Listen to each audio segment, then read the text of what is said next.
occur now and then, which is actually quite contrast when we see it. And as a matter of fact, is that the transition for me is a challenge, because currently we cannot only see the stereotype of the Gen Z way of seeing things, but nowadays Gen X is still in the top of the pyramids. So when we are trying to see the situation using the first presentation talking about the Maslow models, which is the Gen X way is the pyramids. But when we talk about the identity as the first also aspirations, merely that's the Maslow's model to be flipped. That now the self-actualization becomes the bottom of the flipped pyramids. And how to manage those two opposite way of thinking, the mindsets, in terms of people managing.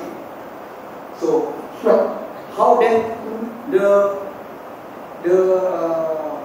I call it three generations working together with their determinations, how they developed in the past by the elders generations, make them like today.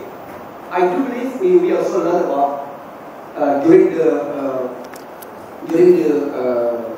baby boomers and before, that they are living in the hard times after World War II. Yeah. And hard times created also strong people.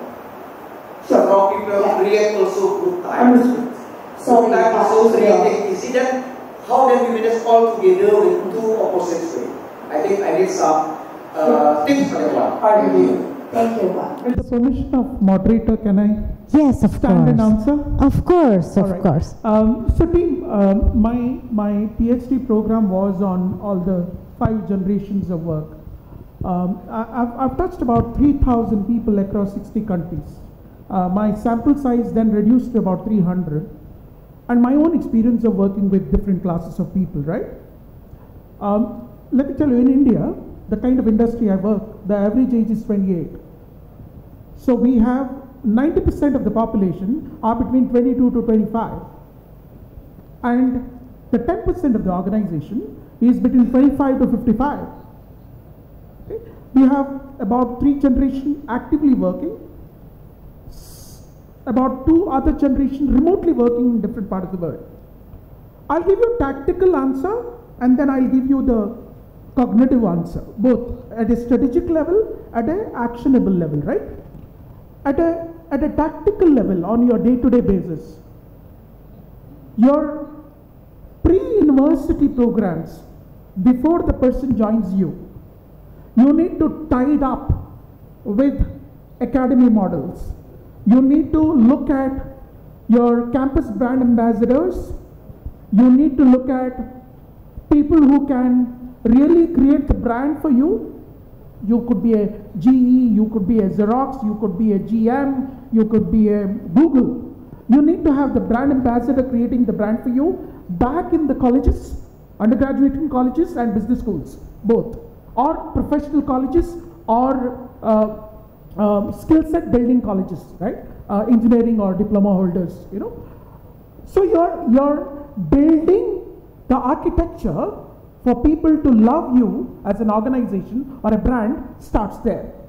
Then, in your first 3 months, whether you hire a vice president or you hire a rookie engineer without any experience, you need to have buddies. And these buddies are trained buddies. They will know about what you are, what's your background, how do I give you induction program for the 1 week, 2-3 months of on-the-job training, and then finally you are in front of the customer. Your buddy is a person who is hands-on, hands-off with his cognitive ability to relate to you. If you are not hands-on, a buddy who is 22 years old is not going to listen to you for the second day. You need to give them hands-on knowledge. I, as a global leader of HR, I will talk about how to fill up a performance management program sheet, how to structure a competency framework. I also tell them there are cultural nuances of working with different generations in different countries, thereby sensitizing them about the integration of internationalization. That's at a cognitive level. That's not at an execution level. That's at a cognitive level. So you need to oscillate. You need to oscillate between ground realities and high-level realities.